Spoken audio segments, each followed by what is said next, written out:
रोवेले कवनो दुल्हा नयन ढारलो रावा हो।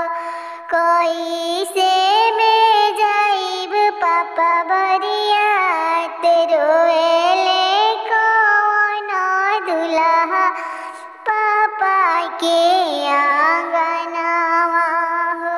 कैसे में सजब पापा बारात ऊपर से लगइबो बेटा तमुआ तनाई हो। नीचावा से जाजी बिछा ओही तरह बेटा हो सजब बरियतिया हो। नयन बहेलाय छेदार सुनो सुनो भैया हो हमरो अरजिया हो।